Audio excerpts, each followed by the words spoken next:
हमारे शास्त्र कहते हैं कि मृत्यु के समय मनुष्य सबसे अंत में जो विचार करता है, जिसका चिंतन करता है, उसका अगला जन्म उसी प्रकार का होता है।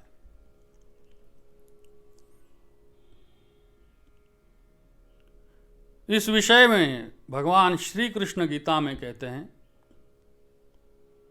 यम यम वापि स्मरन् भावम त्यजत्यन्ते कलेवरम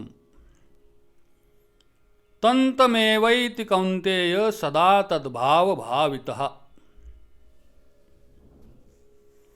हे अर्जुन, ये मनुष्य अंतकाल में जिस भी भाव को स्मरण करता है, जो भी स्मरण करते हुए इस शरीर का त्याग करता है, त्यजत्यन्ते कलेवरम, वो मनुष्य उस भाव को ही प्राप्त होता है, क्योंकि वो सदा उसी भाव से भावित रहता है।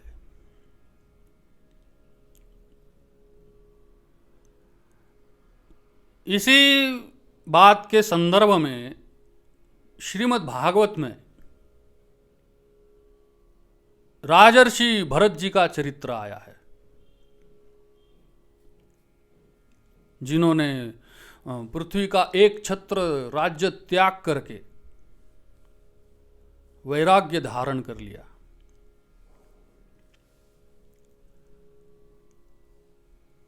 पर एक मुर्ग के उस मुर्ग में आसक्ति होने पर, उस मुर्ग के कारण बाद में उन्हें मृग योनि में जन्म लेना पड़ा।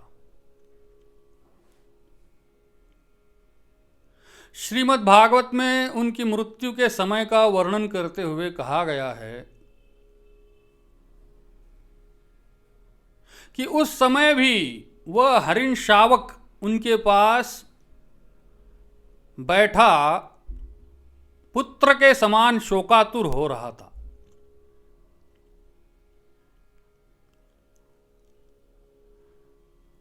वे उसे इस स्थिति में देख रहे थे और उनका चित्त उसी में लगा हुआ था, और इस प्रकार की आसक्ति में ही उनका शरीर छूट गया।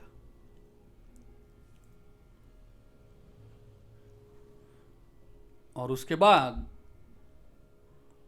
उन्हें अंतकाल की भावना के अनुसार अन्य साधारण पुरुषों के समान ही ये मृग शरीर मिला।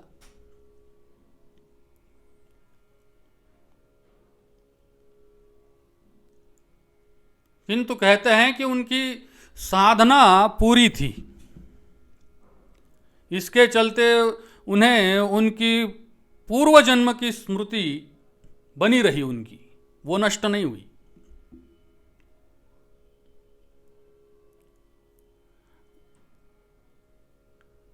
एक दिन राजर्षि भरत जी वानप्रस्थ आश्रम में रहते हुए नदी में स्नान करके संध्या कर रहे थे,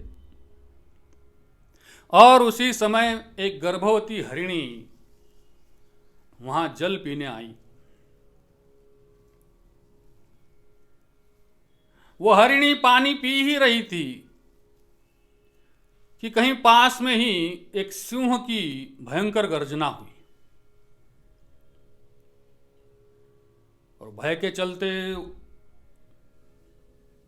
वो हरिणी पानी पीना छोड़कर वहां से छलांग मार करके भाग गई। वो गर्भवती थी, उसका प्रसव काल समीप था, और उस गर्भावस्था में इस भय की अधिकता और इतने वेग से उछलने के कारण उसके पेट में जो मृग शावक था वो बाहर निकल पड़ा, और उस नदी के प्रवाह में बहने लगा।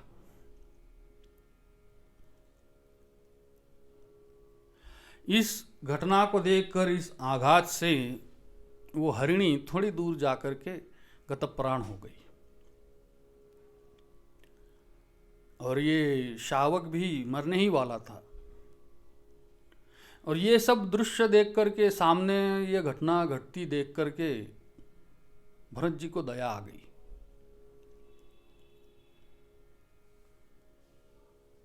स्वाभाविक है। वे उसे उस प्रवाह में से, नदी के जल से उठाकर आश्रम में ले आए और अब बड़े स्नेह से, बड़े प्रेम से उस बच्चे का, उस मृग शावक का लालन पालन करने लगे। और फिर उस प्रेम के चलते उनका उसमें धीरे धीरे इतना मोह हो गया और फिर उसमें उनकी आसक्ति हो गई। इस मृग में भरत जी को आसक्ति हो गई, इसलिए उन्हें अगला जन्म भी मृग का ही मिला। लेकिन उनकी स्मृति बनी रही, इसलिए उन्होंने मृग शरीर में रहते हुए भी दोबारा आसक्ति होने नहीं दी।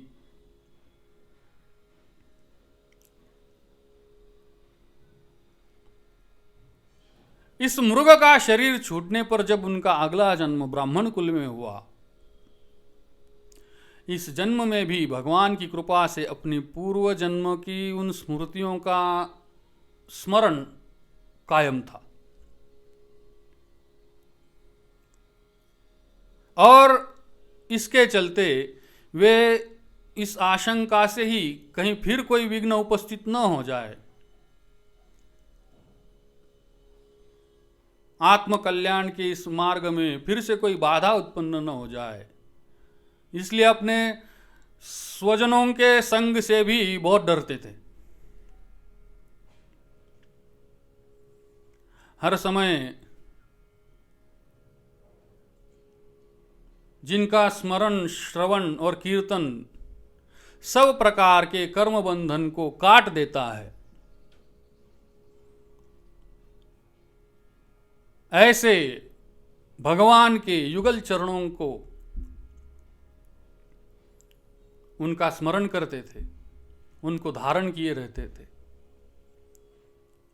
और दूसरों को ऐसा दिखावा करते थे,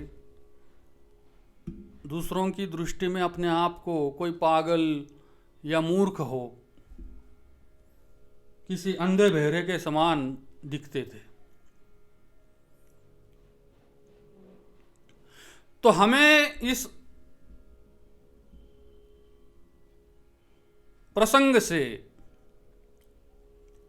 यह शिक्षा लेनी चाहिए कि किस तरह से भरत जी उस मृगी के बच्चे से आसक्त हुए और फिर उन्हें उसके परिणाम स्वरूप अगला जन्म मृग का मिला।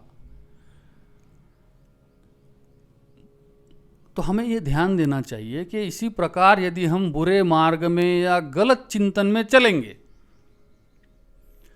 तो हमारा जन्म भी किन किन योनियों में हो सकता है।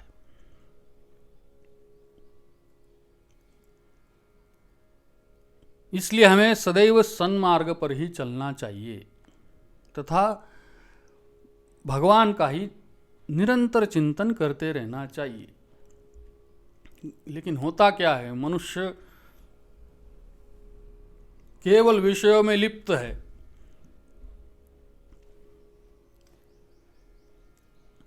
मनुष्य को ये ना तो भय है, ना ही ये प्रश्न मन में उठता है कि मेरे मरने के बाद लाइफ आफ्टर डेथ, मरने के बाद वाली जो जिंदगी है वो कैसे कटेगी।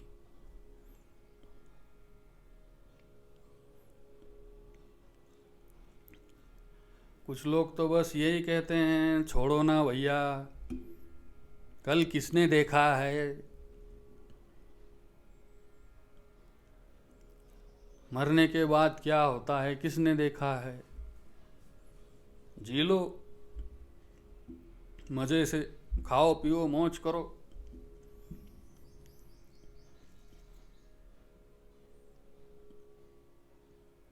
लेकिन उन्हें ये समझना चाहिए कि हमारे जो शास्त्र कह रहे हैं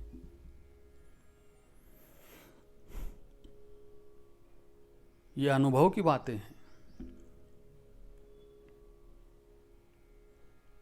वे सत्य ही हैं।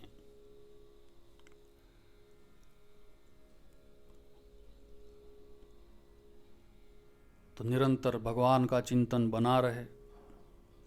कुछ लोग सोचते हैं कि देखेंगे जब अंतकाल आएगा तब ईश्वर का स्मरण करेंगे, चिंतन कर लेंगे।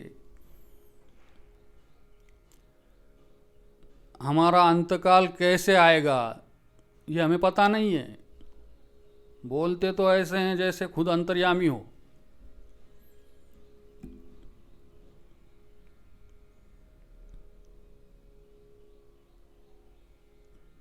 पता नहीं होता किस वक्त किस गाड़ी के नीचे कुछ ले जाने वाले हैं, तब थोड़े ईश्वर स्मरण करेगा।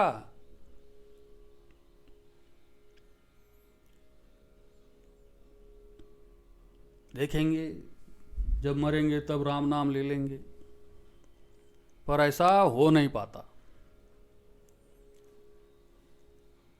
इसलिए हमें उनको याद करने का, उस स्मरण का अभ्यास होना जरूरी है। वो अभ्यास अभी से बनना चाहिए।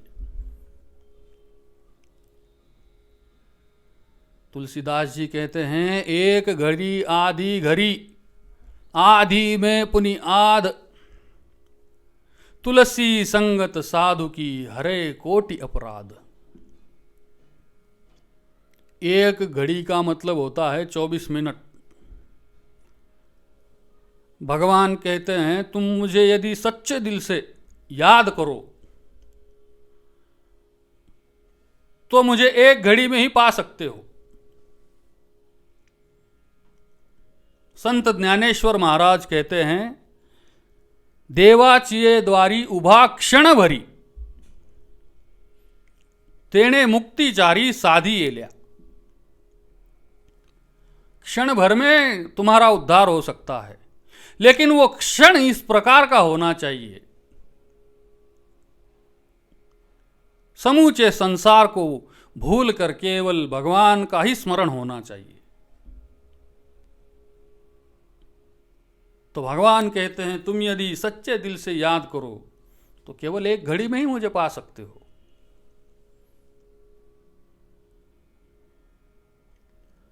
एक घड़ी नहीं तो तुम मुझे आधी घड़ी में ही याद करो, मतलब 12 मिनट ही याद करो। यदि तुम्हारे पास 12 मिनट का समय नहीं तो 6 मिनट ही याद कर लो, पर करो नित्य समय से, बिना चूके। और यदि ऐसा करोगे तब ही तुम मुझे अंतकाल में याद कर पाओगे, वरना तुम मुझे अंतकाल में याद कर ही नहीं सकते।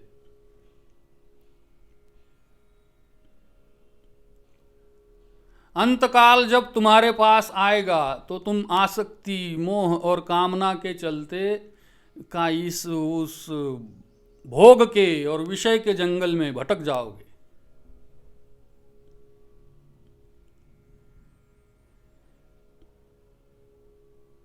कहते हैं अंते मति सागति।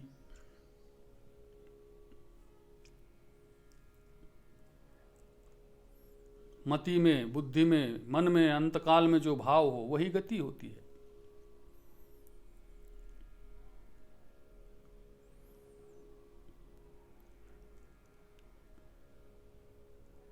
एक जगह यह भी वर्णन है,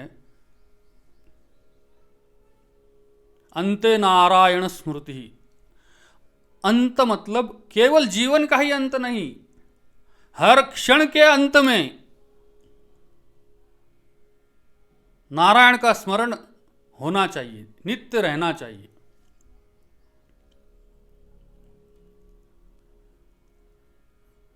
भगवान ने अंतकाल में भगवत स्मरण के लिए बार बार प्रेरित किया है। भगवान कहते हैं अंत काल में जो मुझे याद करता है वो मेरे ही स्वरूप को प्राप्त करता है। लेकिन यदि वो किसी दूसरे चिंतन में प्राण का त्याग करे तो वो उस चिंतन के चलते जिसका चिंतन कर रहा है उसे ही प्राप्त करता है। इसलिए मन और बुद्धि को मुझ में ही अर्पण करके हर समय जो मुझे ही याद करे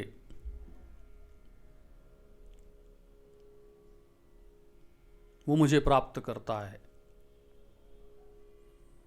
और मेरा स्मरण करते हुए काम, क्रोध, लोभ, मोह, मद, मत्स्य, दंभ, अहंकार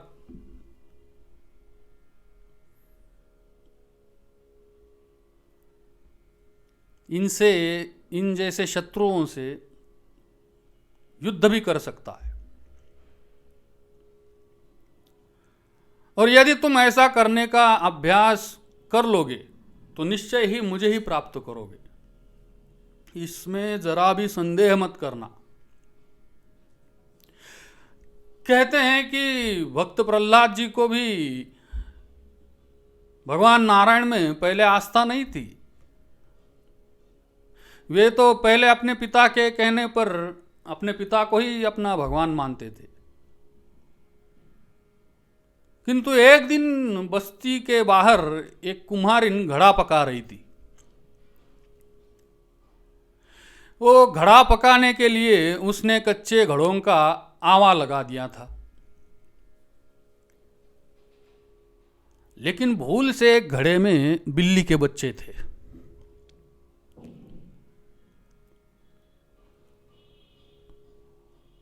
और वो घड़ा भी उसी आवा में लग गया था।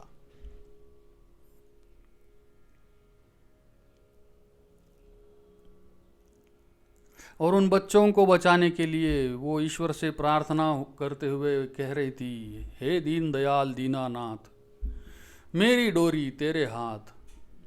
इसी को बार बार ऊंचे स्वर में गा रही थी, पुकार रही थी। इतने में भक्त प्रहलाद वहां पहुंचे और पूछा कि माताजी क्या कर रही हो। तो फिर उस कुमारिन ने पूरी बात बताई, पूरा वृत्तांत बताया और ये कहा कि अब इन बिल्ली के बच्चों को केवल भगवान विष्णु ही बचा सकते हैं, उनके सिवा और कोई बचा नहीं सकता। इसलिए मैं उनकी प्रार्थना कर रही हूँ। दूसरे दिन जब भक्त प्रहलाद आए तो उन्होंने देखा कि जिस घड़े में बिल्ली के बच्चे थे वो घड़ा बिल्कुल कच्चा था। बिल्ली के बच्चे भी सकुशल थे,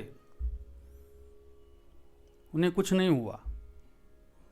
उसी क्षण से भक्त प्रहलाद को भगवान नारायण में पूरा विश्वास हुआ, आस्था हो गई और वे भगवान नारायण के पक्के भक्त बन गए। इसी तरह हमें भी भगवान में आस्था रखनी चाहिए और मन में ये विश्वास होना चाहिए कि इस संसार को कोई शक्ति चला रही है और वो शक्ति है भगवान की। जब हमारे भीतर ऐसा भाव और विश्वास पैदा होगा तब ही हम अवश्य भगवान की भक्ति करने लग जाएंगे और भगवत प्राप्ति के मार्ग पर अग्रसर बनेंगे। और इसमें विशेष महत्व की बात यह है कि हमें कम उम्र से ही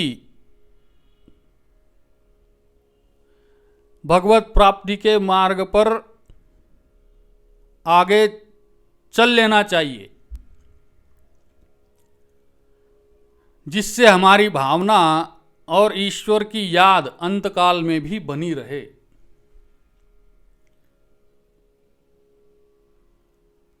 तो अंतकाल में भगवान का स्मरण करें तो अवश्य ही मनुष्य भगवत प्राप्ति कर लेता है, भगवान को पा लेता है।